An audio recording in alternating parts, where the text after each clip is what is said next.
welcome to the Great Detectives of Old Time Radio. From Boise, Idaho, this is your host, Adam Graham. If you have a comment, send it to me, box13 at greatdetectives.net. Follow us on Twitter at Radio Detectives, and become one of our friends on Facebook, facebook.com/Radio Detectives. Before we do get started, I do want to remind you about JohnnyDollarAir.com. JohnnyDollarAir.com is a Priceline affiliate where you can name your own price on hotels, rental cars, airline tickets, and even more. And it's very easy to do. Actually received a note from listener Mark, who writes, "We just stayed 2 nights in northern Philadelphia, and we are waking up today at Harrah's in Atlantic City. I booked both of these by going through JohnnyDollarAir.com. And that is definitely appreciated. So just remember, just go to JohnnyDollarAir.com, and it gives you all the benefits of going through Priceline, but part of the purchase price goes to support the show. All right. Well, now it's time for today's episode of yours truly, Johnny Dollar. The original air date is December the 13th of 1959, and the title is The Sudden Wealth Matter. Johnny Dollar. At McCracken, Johnny, Universal Adjustment Bureau. Well, dear Santa Claus. Huh? All I want for Christmas is $1 million, a new convertible, a bevy of beautiful blondes, 2 redheads. I'm glad you're talking to Santa Claus instead of me. What's your problem, Pat? Plain old-fashioned greed. Greed? Plus a no-good Samaritan. Want to go to work on it?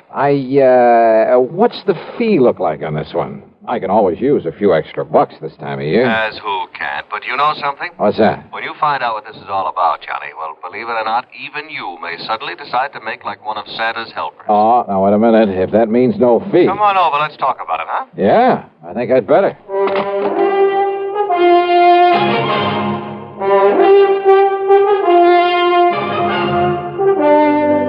CBS Radio brings you Bob Bailey in the exciting adventures of the man with the action-packed expense account, America's fabulous freelance insurance investigator. Yours truly, Johnny Dollar.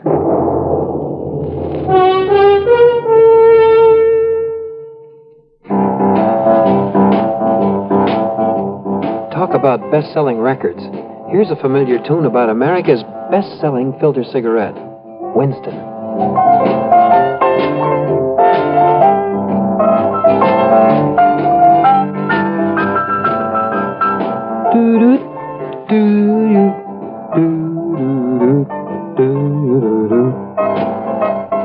Winston gives you real flavor, full, rich tobacco flavor. And you know, that's because only Winston has filter blend up front.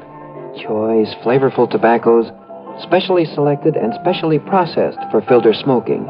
No wonder Winston tastes good, like a cigarette should.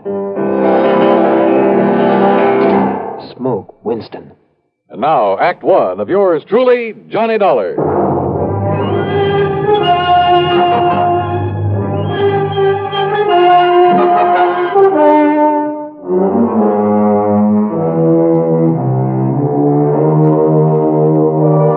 Expense account submitted by Special Investigator Johnny Dollar to the Universal Adjustment Bureau, Home Office, Hartford, Connecticut.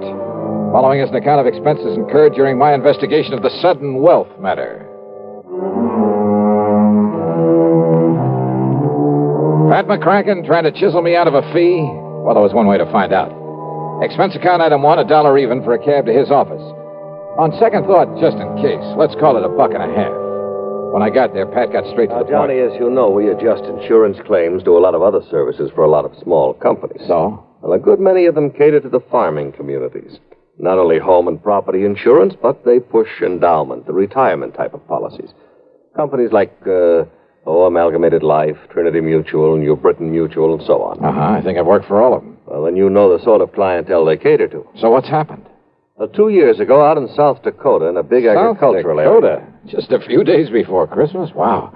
Now listen, Pat, Huh? We suddenly got notice that a lot of people in a town near Sioux Falls were cashing in their insurance. Well, then a little over a year ago, the same thing happened in a farming section near Fayetteville, Tennessee.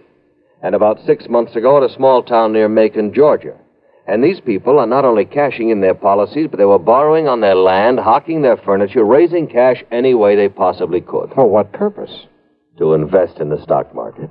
Oh, well, maybe you can't blame them. Johnny. Own a few shares myself. Some AT&T, Sure. some GE, some Union Carbide. Yeah, but you buy those blue chips, and through a legitimate broker. Well, doesn't everybody? Not these people. They were handing their dough over to some guy who moved into town and promised to double any money they gave him inside of 3 weeks. Oh, no. That old racket? That old racket. They'd give him $100 to invest for them, and 3 weeks later he'd return them $200? Yes. And when the word got around, everybody in town would start handing him his life savings. Yes. And out of the money coming in, he'd pay off the early suckers. Pay them 2 for 1. So they and all the rest of the pigeons would keep handing him more and more. And then, of course... Oh, sure. As soon as he got a really big bundle in his hands, he'd disappear. Exactly. Oh, brother. One of the oldest, dirtiest, meanest rackets in the world. And the poor, greedy people are still falling for it and getting burned.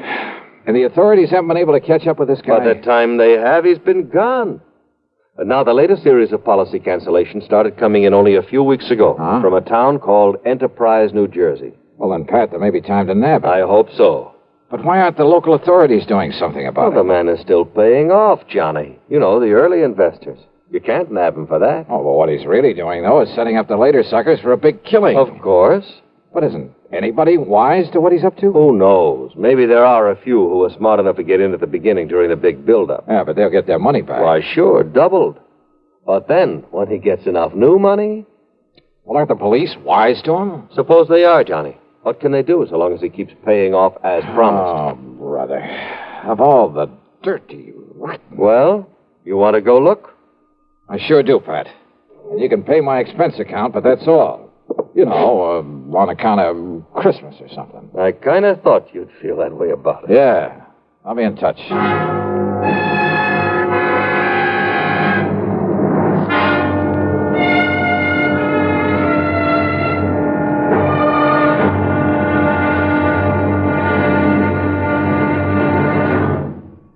Take your teenagers, give them a Stereo One portable by Columbia, and there's a new sound of pleasure in your home, and a brand new kind of fun. Only Columbia gives you a big 6-speaker stereo portable phonograph with all the rich tone and range of big console models, and it's only $139.95. Columbia has a wide selection of portable phonographs, and they're all flawlessly engineered by CBS Electronics. They all play any and all records. 45s, 78s, and the new LP and stereo records, and play them better with true big sound.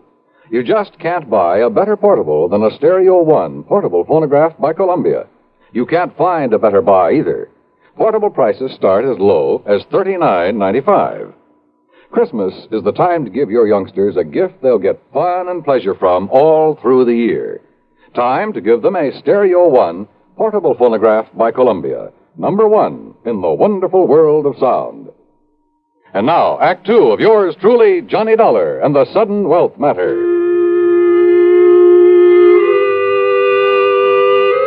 Expense account item 26250. And it includes a plane to Philadelphia, and there in the city of brotherly love, a $50 deposit on a rental car. I drove south on 47 into the farm country, through Vineland, then Millville, and finally to the little town of Enterprise. It had a main street a few blocks long that looked a bit run down at the seams. There was a food, clothing, and a variety store, a drugstore, a movie, and a couple of gas stations. There was a railroad station for shipping out the farm produce, but the lot around it was overgrown with weeds. A block east of the station was it was an old, somewhat nondescript sort of building, but over the front door was a weathered wooden sign that told the world it was the city hall. Inside, at the end of a corridor, I found a door that bore the legend Police Headquarters. Police Headquarters? That's right, son. I'm the chief of police, Chief Walters. What'd you say your name is? Well, I didn't, but it's Johnny Dollar. Well, pull up a chair and sit, Mr. Dollar. Okay, thanks. Yeah. Now, what can I do for you? Chief Walters, I'm an insurance investigator. Huh? Oh, sure, Johnny. Sure, I know all about you. I hear all about them cases you investigate on the radio. Yeah, I catch it on WCAU in Philadelphia. Good. Well, now listen, I hope you didn't bother coming down here just on account of I took some cash out of my policy. You did? Well, tell you the truth, Johnny, a lot of people did. Oh, you know how it is. Something special comes along, you can use some extra cash. Oh, but now don't you give it a second thought. Oh, why do you say that? Well, a few more weeks from now, the folks in this town will be buying up more insurance than ever. They'll be buying more of everything. Uh-huh. You mind telling me why? Well, because we'll all have a lot more money, that's why. In spite of what Mr. Lowry says. Oh, who's Mr. Lowry? Oh, he runs that piddling paper. You know, the Gazette. What he says about what, Chief? Well, now, I'll tell you this, Johnny. He puts any of them things that he says about Mr. Morgan in his paper, the folks won't buy it anymore. Morgan? John D. Morgan. Yeah, he's the man that's putting this town on its feet again, now that the farmer's dropped off. John D. Morgan. One of his grandpappy's relatives on his mother's side was a Rockefeller, and another one was a Morgan. Big financiers, just like he is. Uh-huh. Yeah, see, he belongs to that New York Stock Exchange. He told you that? That he did, son. Well, then I have a sneaking suspicion he's the man I came down here to see. I would if I was you. Why, Johnny, when he come here, Jerry Chisholm give him $20 to invest for him. 3 weeks, and he give Jerry back 40. Yeah, I've heard about this. And then the widow Pasquale give him 25. So, 3 weeks later, he gave her 50 back. Yes, sir. So now she's going to dig up some more to invest. Well, just like everybody else in town, including me. Uh-huh. Has he told you why he's being so good to you folks? Yeah, sure has. And it's a mighty fine thing. Why? Well, because it was right here that one of his ancestors got his start. His name was Jodiah Morgan. Jodiah Morgan? Yes, sir. Back in 1800 something. I see. So he's come here to show his gratitude for the town that give his family a start. That's what. Oh, yeah. So, Johnny, you just invest everything you can with him, and you'll be glad you did. Where'll I find this John D. Morgan? Over at the Parker house. Well, Johnny, he made old man Parker turn the whole third floor into a suite for him and keep the hotel safe up there to keep our money in. Yeah, and you know what he spends for that suite of rooms? No.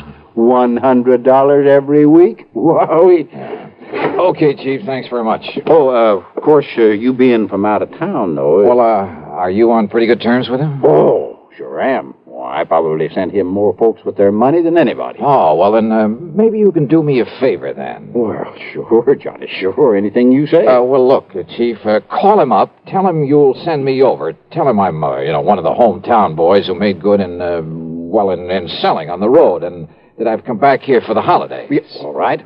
Now, I'm sure he'll let you in. Yeah, just like he tells us, Johnny, the more money he can get a hold of, the more he can make for all of us. Oh, sure. Only, well, why is it you don't want him to know what you really do? Well, personal reasons, and he might think I don't need the extra money. Okay, Johnny, anything you say. Yeah, good. Meantime, I'll call on Mr. Lowry at the Gazette. Yes, well, now, don't you believe him, Johnny. That suspicious old crackpot don't know what he's talking about. All he is trying to do is to make up a lot of scandal for that lousy paper of his. Yeah? Yes, sir. We'll see.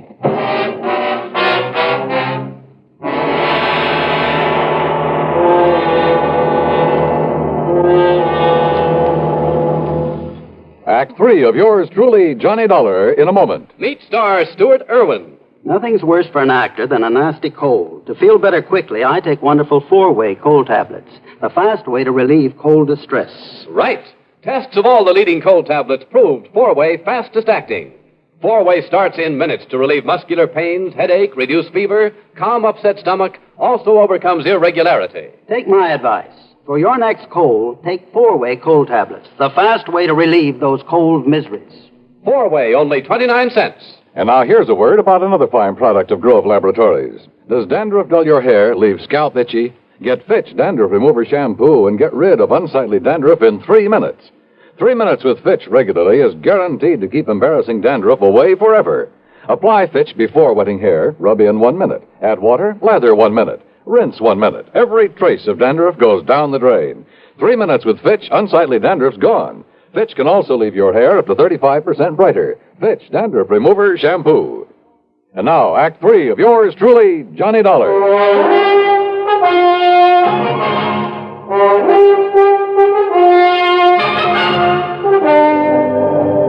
Believe me, I've tried to pound some sense into their heads, Mr. Dollar, but they won't listen to me. If I print something about that shyster in my paper, they won't buy it. It's unbelievable. All they do is keep handing over more of their hard-earned money to us. Oh, sure, but they're getting it back, aren't they, Mr. Lowry, plus a handsome profit? Sure they are, those who gave him money over 3 weeks ago. So what do then? They go out and beg and borrow some more and give that to him. You just can't raise it. So he keeps taking in more than he's paying out? 10 times as much, every day. But as soon as he's got hold of every cent these people can cough up for him, well, you know. Oh, yeah, I know. Oh, if only I could get some action around here. Get him locked up in jail. Yeah, but how can you as long as he's paying out on the original investments? You have no case against him. I know. Why, he'd sue for false arrest and have you over a barrel. Of course. Oh, the suckers would rally to his side and you couldn't prove a thing on him. I know. You simply can't touch him, Mr. Lowry, until he makes a break for it. Yes, but who knows when he'll try it. If he's clever enough to do what he's doing, and with the stupid one-man police force in this town... Wait a minute. Yes? There's one way of knowing when he'll try to duck out of here. How? By giving him the necessary encouragement. The only encouragement you could give to a man like him would be in the form of money. That's right. Now, look, I got a plan, Mr. Lowry. It'll take your complete cooperation. Yeah. And it may take the use of some of your money. My money? It's a chance, but the one chance we have. Now, that's carrying things a little too far. Hey, look. Are you on my side or his? Well, you know the answer to that. Okay, then our job right now is to convince him that we're on his side. What? Yeah, sure. The only thing that'll make this John D. Morgan pack up and leave is more money. Well, of course. When he gets all he can out of the people. So listen to me, please. I want you to do two things. Now, I hear the press running back there. Yes, I started the run of today's paper just before you came. Stop the press. What? Yeah, set up a new front page. An apology for your previous attitude toward him. Apology? You know, now that you've seen with your own eyes what a good Samaritan he really is, what he's done for these people, what he'll continue to do for them. Mr. Dollar, I And don't... look, call in every kid in town if you have to, but get that paper in circulation. Then you call on Morgan. Call on? Yeah, with every penny you can scrape up. Give it to him to invest for you. Hey, is the local bank still open? It will be in for a couple of hours, but now look here, Mr. Dollar. Then I'll try to get hold of some money myself to give to that crook. You? Well, Dollar, don't you see Do you think he'll hang around once he's got his hands on a real bundle? Hey, don't you understand, Mr. Lowry? Well? Why, yes, of course. Sure. It's the only way to make him try to leave town with it. Yes, it's a chance, though, Mr. Dollar. Have you got a better idea?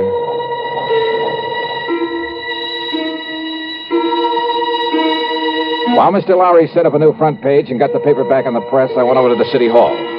Under protest, Chief Walters went through the old town records. And when he found no record of any Jodiah Morgan, he kind of changed his mind about John D. Then I spent item 3, $1.50 for a call to the Securities and Exchange Commission in New York. They'd never even heard of our shyster friend. Chief Walters' protest then was because I wouldn't let him go straight to the hotel and slap the cuffs on John D. Morgan. And he is a crook. Lowry over at the Gazette was right. Well, sure, of course he was. But look, if you try to arrest Morgan now, you'll only make trouble for yourself. Until we get proof, we have... Bang that dirty crooked. What can I do, Johnny? Well, I got a plan going, Chief. I'll tell you about it on the way to the bank. Oh, what kind of a plan? Did you phone Morgan I'd be over to invest with him? Yes, sir. Good. And when I said your name, well, he made me repeat it for him. But I didn't tell him who you really are. I mean, what you do. Good. Now, you can help some more by taking everything you have out of the bank. Huh? Sure. To invest with John D. Morgan. What? Come on. I'll tell you what it's all about. At the bank, I laid the whole thing out to the president, a dignified old man by the name of Peterson. He, too, agreed to cooperate. Item 4, then $2.25 for a call to Pat McCracken back in Hartford. $10,000? Yeah, wire it to my account right here at this bank. Now, Pat. Immediately. And you're going to hand it over to that crook? That's right. Well, Johnny, if something goes wrong, if he gets It's away... a chance we got to take, Pat. Well?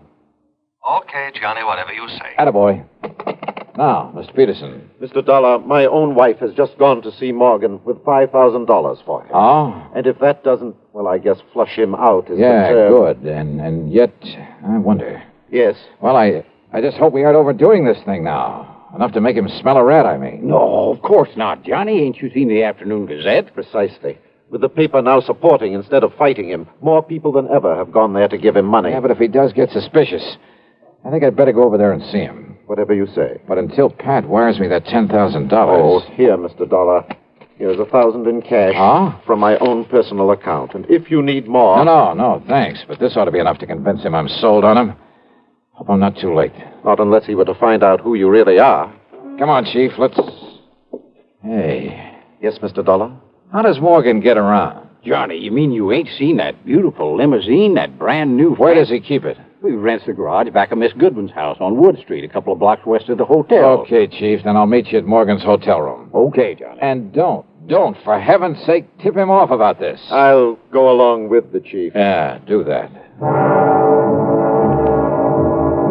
I found the Goodwin house on Wood Street. I found the garage and back. But there were no keys in the limousine inside of it. And rather than lose time breaking open the trunk, possibly to find nothing, well, I remembered an old trick I'd used once before. Then over to the hotel and up to the third floor. But instead of John D. Morgan, I found half the population of Enterprise milling around in it. I had to force my way through to where Chief Walters and the banker, Mr. Peterson, were standing in front of an old-fashioned open safe. Too late, Mr. Dollar. We got here too late. What? Don't you see, Johnny? He skipped. He's already skipped out on us. Must have got wise to you. I had the chief order Mr. Parker to open the safe and look.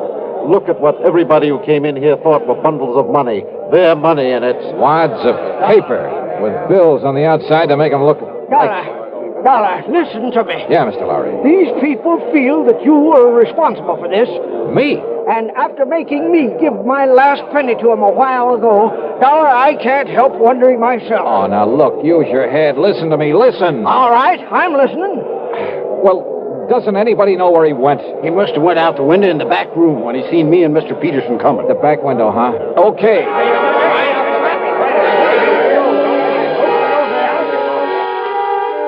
The very eagerness of that crowd to stop me was the only thing that let me get away and safely down the fire escape.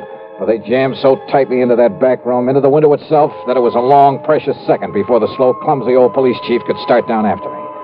I tore on over to the garage again. And there, sitting in the car, was John D. Morgan.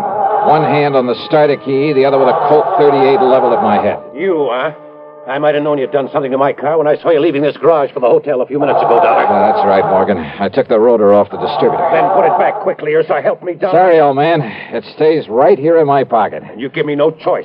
I'll have to kill you and take it away. All right, wait a minute, Morgan. Look out there on the street. Oh, those people. Yeah, that's right. And I don't think they like you anymore. You see their faces? Not very pleasant looking, are they? Oh, no, let me... Oh, help me, they'll kill me. Maybe. You had that money for him? But yes, it's in the trunk of this car, all of it. Then you'd better open it up and be ready to give it back to them. Yes, tell them I will. I'll give it all back, all of it. After you let me have that gun. What? Come on. I'd hate to think of what they might do if they saw you waving that thing around. Oh, here, take it, please. Okay. Now get out and open up that trunk for him.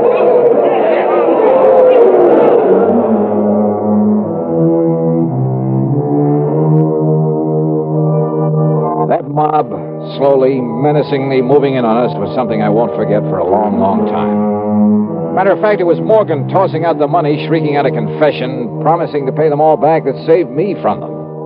And now, of course, he'll be taken care of by the courts. Yeah, plenty. Expense account total less the $50 deposit on my rental car, $38.25. Yours truly, Johnny Dollar.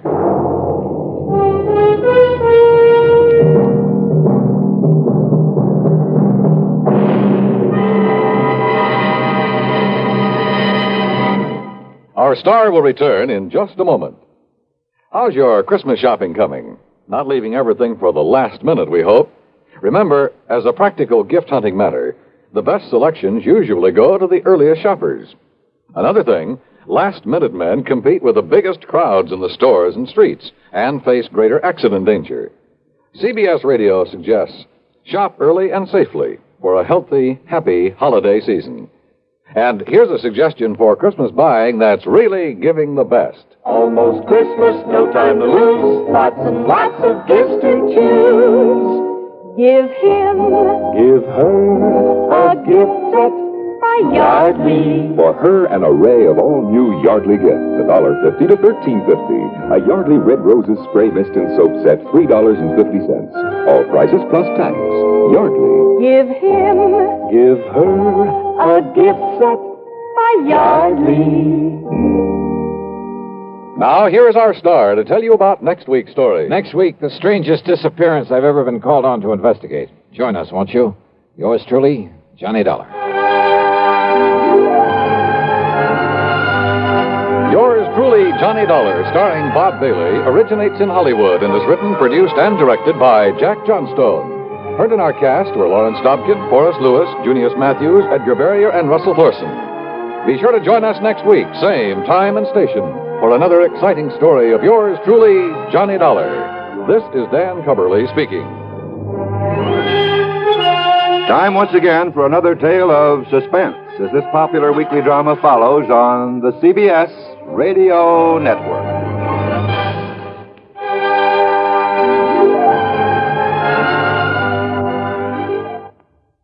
As you smoke a Duke, you get a sense of ease and comfort that grows with every puff. Because new king-size Duke is king-size in the filter, where it matters most. According to figures from the National Safety Council, 4,400 youngsters under 15 were killed last year in traffic accidents. Your first reaction will probably be that these accidents were the driver's fault. In many cases, you would be absolutely right. But the drivers are not the only ones to blame for this needless toll. Parents, too, have a great responsibility to see that their children don't get into situations that could result in tragedy. Parents have perhaps the greatest responsibility and the greatest loss when they don't live up to those responsibilities. Do you, as a parent, know precisely where your child is at this very moment? Is he fully aware of the dangers of playing near traffic? Is he of school age? And do you know the route he takes to school? Is it the safest route? When you walk with him, do you yourself use the same safety rules you hope he follows when you're not around? These are important questions. Ask yourself. Radio 59 WROW, first on the dial. This is Andrea J. Graham, author of the Web Surfer series. Oh, and a Madam's Wife. You're listening to the Great Detectives of Old Time Radio.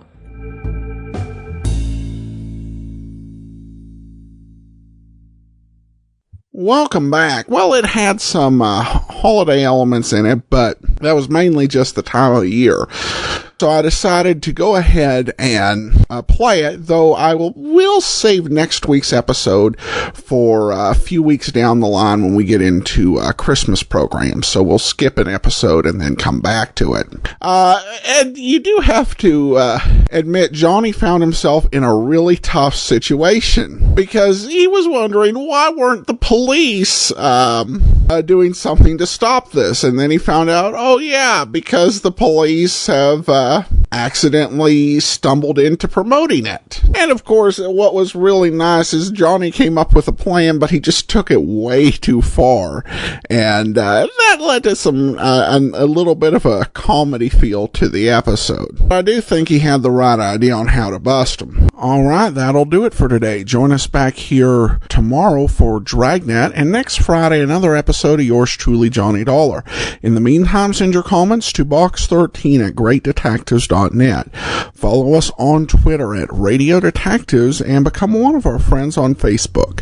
Facebook.com/Radio Detectives. From Boise, Idaho, this is your host, Adam Graham, signing off.